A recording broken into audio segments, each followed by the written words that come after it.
আজ আমাদের অতিথি এমন একজন যার আসলে কোনো ধরনের ইন্ট্রোডাকশনই দরকার নাই, শুধু আমাদের বাংলাদেশের অডিয়েন্সের জন্য না, সারা পৃথিবীতে দরকার নেই। আমাদের সাথে আজ রয়েছেন ডক্টর মোহাম্মদ ইউনুস। ডক্টর মোহাম্মদ ইউনুস, আপনাকে আমাদের অনুষ্ঠানে স্বাগত জানাই। আমরা আপনাকে খুব ধন্যবাদ জানাই আমাদেরকে সময় দেওয়ার জন্য। আমিও সালাম জানাচ্ছি সবাইকে, অসংখ্য ধন্যবাদ সবাইকে, তোমার কলা কৌশলী এবং আরাফাত এবং তোমাকে এবং শ্রোতাদের সবাইকে সালাম দিচ্ছি। Thank you so much sir. আমি সরাসরি প্রশ্নে চলে আসি। শুরুতেই আমি দেশের সবাইকে শুভেচ্ছা জানাচ্ছি।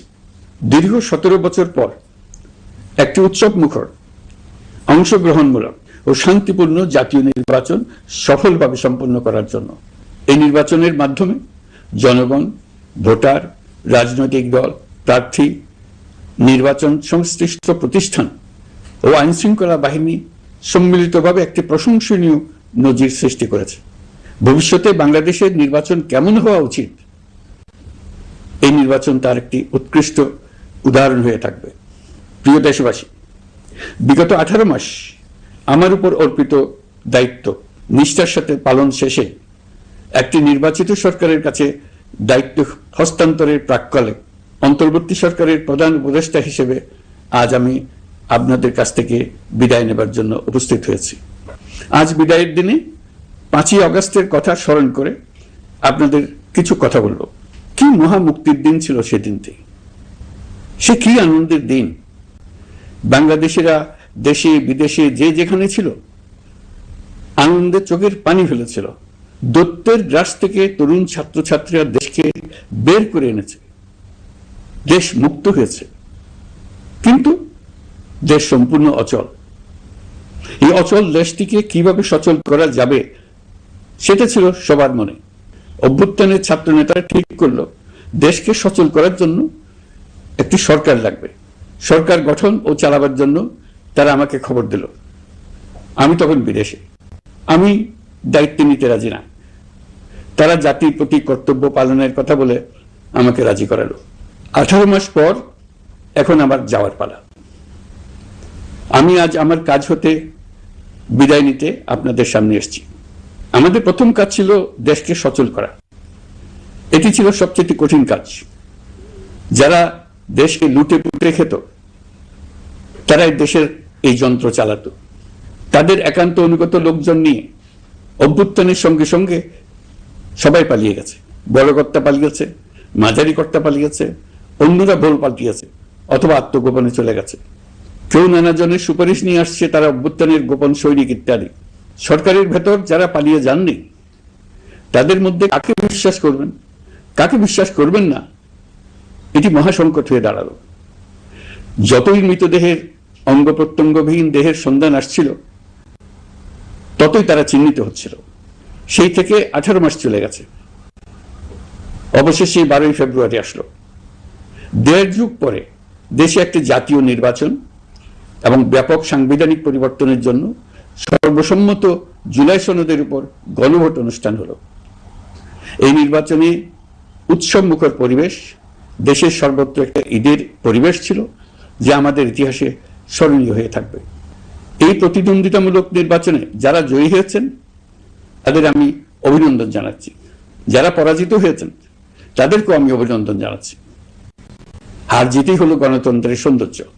যারা জয়ী হয়েছেন তারা মোট ভোটের প্রায় অর্ধেক পেয়েছেন। যারা জয়ী হতে পারেননি তারাও মোট ভোটের অর্ধেক পেয়েছেন। যারা জয়ী হতে পারেননি তারা এই জেনে আশ্বস্ত হবেন যে প্রায় অর্ধেক ভোটার আপনাদের উপর আস্থা রেখেছে। আগামী দিন নতুন সরকার দায়িত্ব গ্রহণ করবে। এর মাধ্যমে আমাদের 18 মাসের দায়িত্বের সমাপ্তি হবে। 24শে জুলাই মাসে বাংলাদেশের মানুষ এক অভূতপূর্ব অভ্যুত্থানের মধ্য দিয়ে তাদের মুক্তি, আকাঙ্ক্ষা ও মর্যাদার দাবি উচ্চারণ করেছিল। সেই সময় দেশ একটি গভীর রাজনৈতিক, অর্থনৈতিক, প্রাতিষ্ঠানিক ও মানবিক সংকটে নিপতিত ছিল। রাষ্ট্রযন্ত্রের উপর মানুষ আস্থা হারিয়ে ফেলেছিল। গণতন্ত্র হয়েছিল ধূলিসাৎ, ভবিষ্যৎ ছিল অনিশ্চিত। ঠিক সেই সংকটময় সময়ে আমাকে আহ্বান জানানো হয়েছিল একটি লক্ষ্য সামনে রেখে বাংলাদেশকে আবার স্বাভাবিক জীবনে ফেরানোর জন্য 3টি দায়িত্ব দেওয়া হয়েছিল: সংস্কার, বিচার এবং নির্বাচন। আমি ও আমার সহকর্মীরা সবাই আমরা সেই অঙ্গীকার রক্ষার চেষ্টা করে গেছি। কোথায় কতটুকু সাফল্য অর্জন করতে পেরেছি, কোথায় ব্যর্থ হয়েছি, সে বিচারের ভার আপনাদের উপর থাকলো। আমাদের প্রচেষ্টায় কোনো ঘাটতি ছিল না। আমরা মানবতা বিরোধী অপরাধ, দুর্নীতি ও অনিয়মের বিচার প্রক্রিয়াকে রাজনীতি ও প্রতিশোধের ঊর্ধ্বে রেখেছি। আমরা ভঙ্গুর প্রতিষ্ঠানগুলোর প্রশাসনিক, বাণিজ্যিক, আর্থিক সংস্কারে হাত দিয়েছি, যাতে ভবিষ্যতে কোনো সরকার জনগণের ইচ্ছার বিরুদ্ধে নিজেকে স্থাপন করতে না পারে। আর সর্বোপরি আমরা একটি উৎসবমুখর, অবাধ, নিরপেক্ষ, শান্তিপূর্ণ, পরিচ্ছন্ন ও বিশ্বাসযোগ্য জাতীয় নির্বাচনের আয়োজন করেছি, যার মাধ্যমে জনগণ আবার তাদের ভোটাধিকার ফিরে পেয়েছে। এই নির্বাচন কেবল একটা ক্ষমতা হস্তান্তরের প্রক্রিয়া নয়, এটি বাংলাদেশের গণতান্ত্রিক ব্যবস্থার নতুন অভিযাত্রার সূচনা, নতুন বাংলাদেশের জন্ম। এই অর্জনের পেছনে যারা ছিলেন, জুলাইয়ে রাস্তায় নেমে আসা প্রতিবাদকারী তরুণ তরুণীরা, সেই সাহসী মানুষগুলো, শহীদ ও আহতরা, তাদের প্রতি আমি গভীর শ্রদ্ধা ও কৃতজ্ঞতা জানাচ্ছি। তাদের অভূতপূর্ব ত্যাগ ছাড়া এই পরিবর্তন সম্ভব হতো না।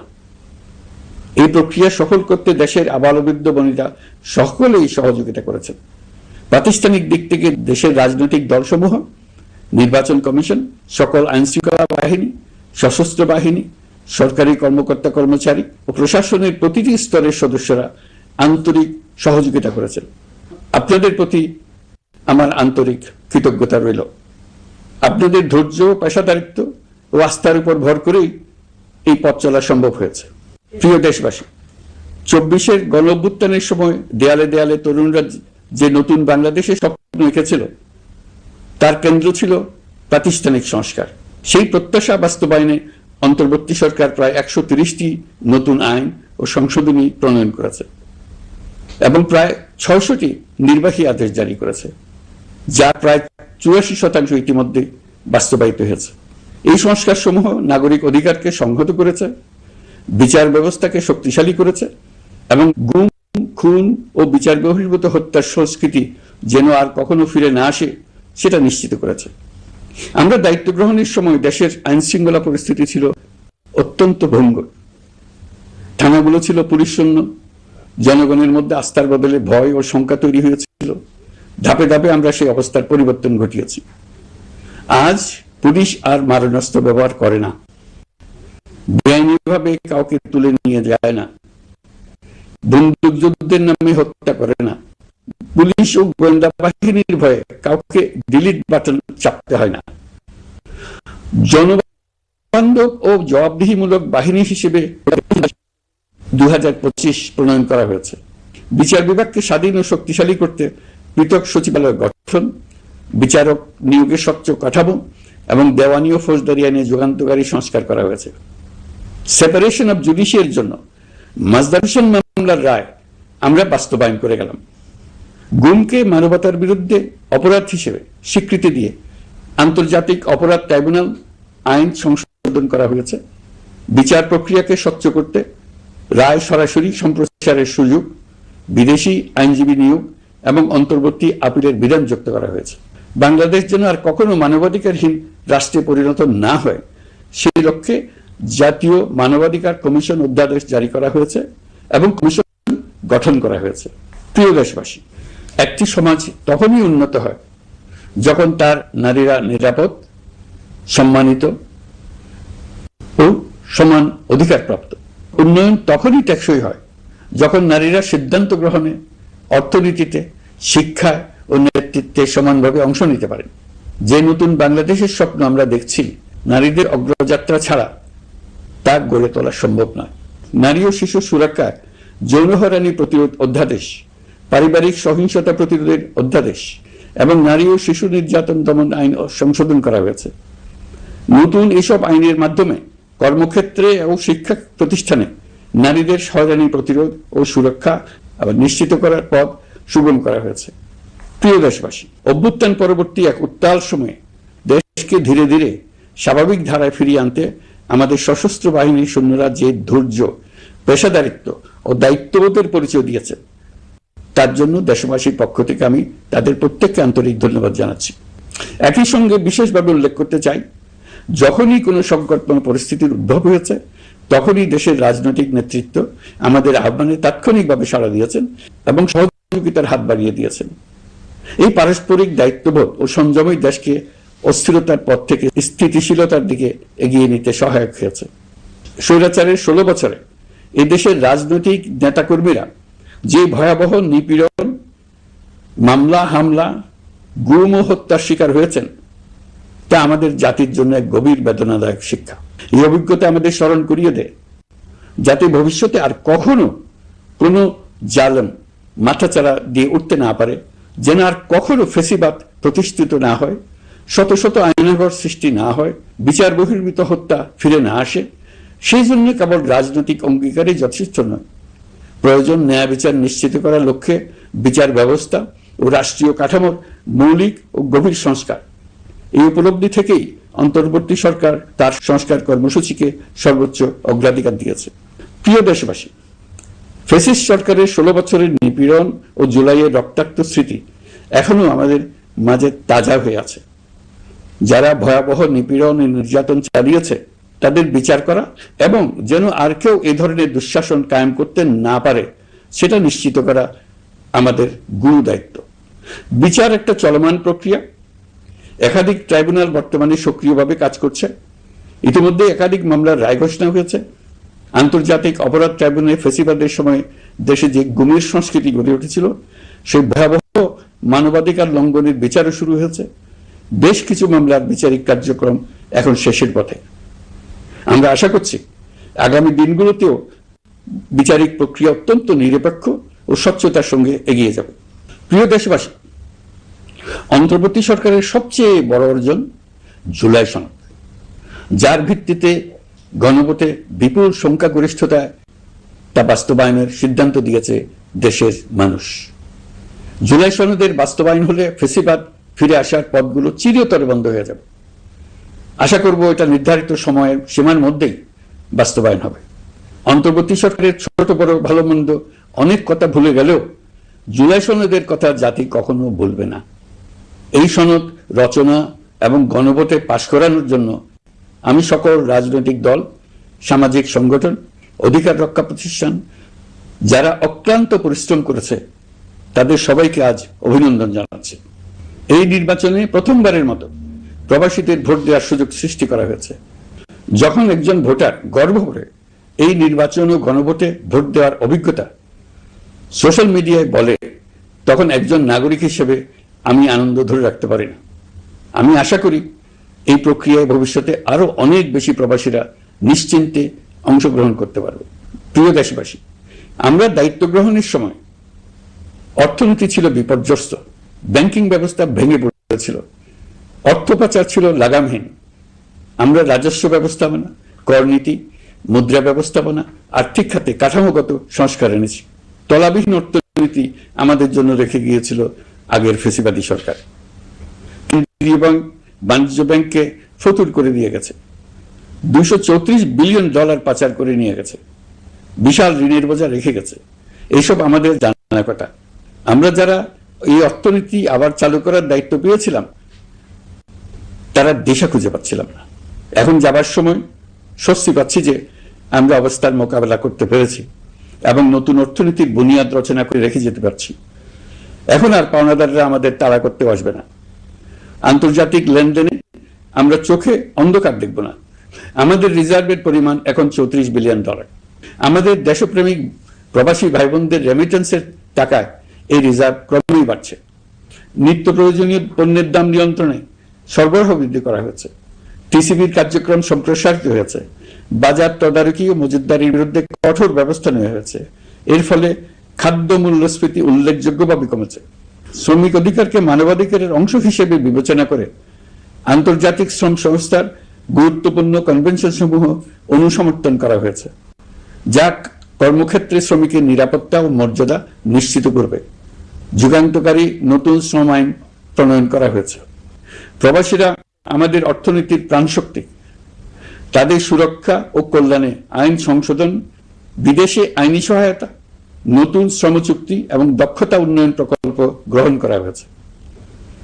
বন্দর ব্যবস্থাপনা ও বিনিয়োগ কাঠামোতে আমূল সংস্কারের মাধ্যমে ইউরোপীয় সর্ববৃহৎ বিনিয়োগ সহ একাধিক কৌশলগত প্রকল্প এগিয়েছে।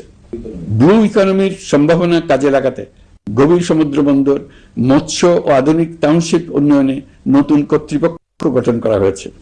প্রিয় দেশবাসী, পররাষ্ট্রনীতিতে বাংলাদেশের সার্বভৌমত্ব, জাতীয় স্বার্থ ও দেশের মর্যাদা, এই তিনটি মূল ভিত্তি আমরা দৃঢ়ভাবে পুনরুদ্ধার করতে সক্ষম হয়েছি। নতজানু পররাষ্ট্রনীতি কিংবা অপর দেশের নির্দেশনা ও পরামর্শ নির্ভর বাংলাদেশ এখন আর নয়। আজকের বাংলাদেশ নিজের স্বাধীন স্বার্থ রক্ষায় আত্মবিশ্বাসী, সক্রিয় ও দায়িত্বশীল। বিশ্বের সকল দেশের সঙ্গে পারস্পরিক সম্মান ও স্বার্থের ভিত্তিতে সম্পর্ক গড়ে তুলতে আমরা প্রতিশ্রুতিবদ্ধ। একই সঙ্গে ভারসাম্য বজায় রেখে ভবিষ্যতের জন্য প্রয়োজনীয় কৌশলগত সিদ্ধান্ত নিতে সক্ষম এমন একটি রাষ্ট্র হিসেবে বাংলাদেশ আজ নিজেকে প্রতিষ্ঠিত করে রেখেছে। দুঃখজনকভাবে দীর্ঘ সময় ধরে এই সংকট নিরসনে কোনো কার্যকর সমন্বিত আন্তর্জাতিক উদ্যোগ দৃশ্যমান ছিল না। দায়িত্ব গ্রহণের পর আমরা আন্তর্জাতিক অঙ্গনে মৃতপ্রায় এই ইস্যুটিকে পুনরায় বিশ্ব মনোযোগের কেন্দ্রে নিয়ে আসতে সক্ষম হয়েছে। এই সংকটের গুরুত্ব অনুধাবন করে জাতিসংঘ আমাদের পাশে দাঁড়িয়েছে। জাতিসংঘের মহাসচিব নিজে বাংলাদেশ সফর করেছেন এবং সমস্যার টেকসই সমাধানে সহায়তার অঙ্গীকার ব্যক্ত করেছেন। আমার অনুরোধে জাতিসংঘে রোহিঙ্গা বিষয়ে বিশেষ সভা অনুষ্ঠিত হয়েছে। প্রিয় দেশবাসী, দীর্ঘ ফ্যাসিবাদী শাসনামলে বাংলাদেশের সশস্ত্র বাহিনীর সক্ষমতা ও আধুনিকীকরণের বিষয়টি পরিকল্পিতভাবে উপেক্ষিত ছিল। আমরা অল্প সময়ের মধ্যেই সেই অবস্থার মৌলিক পরিবর্তনের সূচনা করতে পেরেছি। দায়িত্ব গ্রহণের পর থেকেই বর্তমান সরকার সশস্ত্র বাহিনীর সক্ষমতা বৃদ্ধি, আধুনিকায়ন এবং যে কোনো ধরনের আগ্রাসন কার্যকরভাবে মোকাবেলার জন্য সশস্ত্র বাহিনীকে উপযোগী করে গড়ে তোলাকে অগ্রাধিকার দিয়েছে। সশস্ত্র বাহিনীর প্রতিরক্ষা সক্ষমতা বৃদ্ধি একটি ব্যয়বহুল প্রক্রিয়া হলেও বর্তমান বৈশ্বিক বাস্তবতায় বহির্বিশ্বের সম্ভাব্য হুমকি ও আগ্রাসন মোকাবেলার জন্য এর কোনো বিকল্প নেই। এই বাস্তবতা বিবেচনা নিয়ে অন্তর্বর্তী সরকার তার সীমিত মেয়াদের মধ্যে সেনাবাহিনী, বিমান বাহিনী ও নৌবাহিনীর সক্ষমতা বৃদ্ধিতে যুগান্তকারী পদক্ষেপ গ্রহণ করেছে। আমি দৃঢ়ভাবে বিশ্বাস করি এই উদ্যোগগুলোর ধারাবাহিকতা ভবিষ্যতের নির্বাচিত গণতান্ত্রিক সরকার সমূহ অব্যাহত রাখবে, যাতে বাংলাদেশের জাতীয় নিরাপত্তা, স্বাধীনতা, সার্বভৌমত্ব, আঞ্চলিক অখণ্ডতা দীর্ঘমেয়াদে নিশ্চিত করা যায়। প্রিয় দেশবাসী, বাংলাদেশ এখন কেবল সংকট থেকে উত্তরণের গল্প নয়, বাংলাদেশ আজ অমিত সম্ভাবনার দেশ। আমাদের ছেলে মেয়েরা অসীম সম্ভাবনা নিয়ে জন্মায়। এটি সাহসী, সৃজনশীল, উদ্যমী তরুণদের দেশ। তাদের দরকার উপযুক্ত শিক্ষা, বিশ্বমানের প্রশিক্ষণ এবং এমন একটি রাষ্ট্র ব্যবস্থা যেখানে মেধা ও পরিশ্রম ও সততার মূল্য আছে। সারা বিশ্বে অর্থনৈতিক কর্মকাণ্ড পরিচালনায় প্রতি বছর বিপুল সংখ্যক দক্ষ, কর্মঠ, শৃঙ্খলাবদ্ধ কর্মীর প্রয়োজন তৈরি হচ্ছে, আর বাংলাদেশে আছে কর্মক্ষম বিপুল তরুণ সম্প্রদায়। আমরা যদি এই বৈশ্বিক চাহিদা পূরণে উপযুক্ত পদক্ষেপ গ্রহণ করি, তাহলে জাপান, কোরিয়া, মধ্যপ্রাচ্য, ইউরোপ, উত্তর আমেরিকা সহ সবাই চাইবে বাংলাদেশের তরুণ তরুণীদের শ্রম, মেধা ও সৃজনশীলতা ব্যবহার করতে। আমরা হয়ে উঠতে পারি তাদের জন্য পছন্দের একটা নির্ভরযোগ্য, দক্ষ জনশক্তি সরবরাহকারী দেশ। আমাদের খোলা সমুদ্র কেবল ভৌগোলিক সীমারেখা নয়, এটি বাংলাদেশের জন্য বিশ্ব অর্থনীতির সঙ্গে যুক্ত হওয়ার উন্মুক্ত দরজা। নেপাল, ভুটান ও সেভেন সিস্টার্সকে নিয়ে এই অঞ্চলে অর্থনৈতিক সমৃদ্ধির বিশাল সম্ভাবনা রয়েছে। অর্থনৈতিক অঞ্চল, বাণিজ্যিক চুক্তি ও শুল্কমুক্ত বাজারে প্রবেশের সুযোগের মধ্য দিয়ে এই অঞ্চলে একটি বৈশ্বিক উৎপাদন কেন্দ্র হিসেবে গড়ে ওঠার শক্তিশালী ভিত্তি প্রতিষ্ঠিত হবে। আমাদের বন্দরগুলোর দক্ষতা আন্তর্জাতিক পর্যায়ে নেবার জন্য সেরা আন্তর্জাতিক বন্দর পরিচালনা কোম্পানির সঙ্গে চুক্তির কাজে আমরা অনেক এগিয়ে এসেছি। এর দক্ষতা বাড়াতে না পারলে আমরা অর্থনৈতিক অর্জনে পিছিয়ে যাব। প্রিয় দেশবাসী, সম্প্রতি বাংলাদেশের সঙ্গে যুক্তরাষ্ট্রের একটি গুরুত্বপূর্ণ দ্বিপাক্ষিক বাণিজ্য শুল্ক চুক্তি সম্পন্ন হয়েছে। এই চুক্তি কেবল একটি বাণিজ্যিক সুবিধা নয়, এটি বাংলাদেশের অর্থনীতি, কর্মসংস্থান, শিল্পায়ন এবং আন্তর্জাতিক কূটনৈতিক অবস্থানকে দীর্ঘমেয়াদে শক্তিশালী করার জন্য একটি কৌশলগত ভিত্তি হিসেবে কাজ করবে। এই চুক্তির ফলে যুক্তরাষ্ট্রের বাজারে বাংলাদেশের জন্য প্রযোজ্য পারস্পরিক শুল্ক ভার, রেসিপ্রোকাল ট্যারিফ 37% থেকে 19% কমে এসছে। এই চুক্তির একটা বিশেষ দিক হলো যুক্তরাষ্ট্রে উৎপাদিত তুলা ও কৃত্রিম তন্তু ব্যবহার করে তৈরি পোশাক পণ্যে শূন্য পারস্পরিক শুল্ক সুবিধা। এটা একটা মস্ত বড় সুবিধা। এর মাধ্যমে যুক্তরাষ্ট্রের বাজারে শুল্ক সুবিধা পাওয়ায় বাংলাদেশি পোশাক আরো কম দামে যুক্তরাষ্ট্রে প্রবেশ করবে। যুক্তরাষ্ট্রের তুলা ব্যবহারের ফলে আমাদের সরবরাহ হচ্ছে আরো বৈচিত্র্যময় ও স্থিতিশীল হবে। এটি বাংলাদেশের পোশাক শিল্পকে উচ্চ মূল্যের ও উন্নত মানের পণ্যের দিকে অগ্রসর হওয়ার সুযোগ করে দেবে। প্রিয় দেশবাসী, বাংলাদেশের অর্থনৈতিক ভবিষ্যৎ টেকসই, বৈচিত্র্যময় ও প্রযুক্তি নির্ভর করার লক্ষ্যে জাপানের সঙ্গে সম্পাদিত অর্থনৈতিক অংশীদারিত্ব চুক্তি একটি ঐতিহাসিক ও কৌশলগত অগ্রগতি। এই অংশীদারিত্বের একটি গুরুত্বপূর্ণ সুফল হলো উৎপাদন ও রপ্তানির বহুমুখীকরণ। জাপানের সঙ্গে সহযোগিতার ফলে অটোমোবাইল যন্ত্রাংশ, ইলেকট্রনিক্স, রেলওয়ে সরঞ্জাম, গ্রিন টেকনোলজি এবং উচ্চ মূল্যের শিল্পপণ্যে বাংলাদেশ ধাপে ধাপে যুক্ত হতে পারবে। এতে আমাদের ঝুঁকি কমবে এবং বৈশ্বিক বাজারে বাংলাদেশের অবস্থান আরো শক্তিশালী হবে। পৃথিবীর শিল্পোন্নত দেশগুলো আমাদের দেশে বিনিয়োগ করবে শুধু জাপানে শুল্কমুক্ত রপ্তানির সুবিধা গ্রহণ করার জন্য। প্রিয় দেশবাসী, আমরা চীনের সাথে আমাদের উন্নয়ন সহযোগিতা গভীরতর করেছি। গত বছর মার্চে বেজিং এ চীনের প্রেসিডেন্ট শি জিনপিং এর সাথে বৈঠকে আমরা দুদেশের মধ্যকার কৌশলগত অংশীদারিত্বকে নতুন পর্যায়ে উন্নীত করার প্রত্যয় ব্যক্ত করেছে। ইতিমধ্যে তিস্তা নদীর সামগ্রিক ব্যবস্থাপনা ও পুনর্বাসন প্রকল্পের বিষয়ে উল্লেখযোগ্য অগ্রগতি হয়েছে। নীলফামারীতে 1000 শয্যার একটি আন্তর্জাতিক মানের হাসপাতাল তৈরিতে দুদেশ একমত হয়েছে। এই কাজটি আমরা এগিয়ে নিতে পেরেছি। আমরা এমন একটি বাংলাদেশ গড়ে তুলতে চাই যে বাংলাদেশ শুধু স্বল্প মূল্যের শ্রমনির্ভর অর্থনীতি নয়, বরং দক্ষতা ও প্রযুক্তি ও মূল্য সংযোজন ভিত্তিক অর্থনীতিতে রূপান্তরিত হবে। তবে আমি স্পষ্টভাবে বলতে চাই, এই সম্ভাবনা বাস্তবে রূপান্তরিত হলে 3টি বিষয়ের কোনো বিকল্প নেই: শিক্ষা, প্রশিক্ষণ এবং সততা। অতীতে রাষ্ট্রীয় ব্যবস্থাপনায় সীমাহীন দুর্নীতি, অসততা, অনিয়ম ও জালিয়াতিকে উৎসাহিত করা হয়েছিল। সেই সংস্কৃতি আমাদের পেছনে টেনে রেখেছিল, আমাদের বিশ্বাসযোগ্যতা ক্ষুণ্ণ করেছিল। নতুন বাংলাদেশকে সেই পথ থেকে সরে আসতে হবে। আমাদেরকে প্রতিজ্ঞাবদ্ধ হতে হবে নিয়ম মানায়, প্রতিশ্রুতি রক্ষা, মান বজায় রাখা, রাষ্ট্রের প্রতিটি স্তরকে দুর্নীতিমুক্ত করায়, স্বচ্ছতা ও দায়বদ্ধতা নিশ্চিত করা। প্রিয় দেশবাসী, আমরা শূন্য থেকে শুরু করিনি, শুরু করেছি মাইনাস থেকে। ধ্বংসস্তূপ পরিষ্কার করে প্রতিষ্ঠান দাঁড় করিয়ে তারপরে সংস্কারের পথ ধরেছে। আজ অন্তর্বর্তী সরকার বিদায় দিচ্ছে, কিন্তু গণতন্ত্র, জবাবদিহিতা, বাক স্বাধীনতা, অধিকার চর্চার যে ধারা শুরু হয়েছে তা যেন কখনো থেমে না যায়। আমরা রাষ্ট্রীয় দায়িত্ব ছেড়ে গেলেও নতুন বাংলাদেশ গড়ার সার্বিক দায়িত্ব আমার, আপনার, আমাদের সবার। আমাদের সকলের দায়িত্ব দেশকে সত্যিকারের গণতন্ত্র হিসেবে পরিস্ফুটিত করা। জুলাই গণঅভ্যুত্থান আমাদের জন্য এই দরজা খুলে দিয়েছে। আমরা যদি স্বপ্ন, আকাঙ্ক্ষা ও শক্তিকে বাঁচিয়ে রাখতে পারি, তবে বাংলাদেশের অগ্রযাত্রা কেউ থামাতে পারবে না। গণঅভ্যুত্থানে যারা প্রাণ দিয়েছে, শরীরের অঙ্গ হারিয়ে দুঃসহ জীবনযাপন করছে, যাদের লাশ পুড়িয়ে ফেলা হয়েছে, যাদের লাশ এখনো খুঁজে পাওয়া যাচ্ছে না, যারা অল্পের জন্য বেঁচে গেছে, তাদের সকলের আত্মত্যাগকে এই জাতি যেন কোনোদিন ভুলে না যায়। প্রতিটি রাষ্ট্রীয় সিদ্ধান্ত গ্রহণে আমরা যেন তাদের ছবি মনে রেখে সিদ্ধান্ত নিই। আমাদের পরবর্তী প্রজন্মকে ক্ষমতাবানদের কিভাবে নিয়ন্ত্রণে রাখতে হয় সেই শিক্ষাটি যেন দিয়ে যেতে পারে। ক্ষমতাবানদের ক্ষমতা মানুষকে কিরকম মনুষ্যত্বহীন করে তুলতে পারে সেটা জাতির ইতিহাসে ধরে রাখার জন্য আমরা পলাতক প্রধানমন্ত্রীর বাসস্থান গণভবনকে জাতীয় জুলাই স্মৃতি জাদুঘর হিসেবে প্রতিষ্ঠিত করে রেখে যাচ্ছি।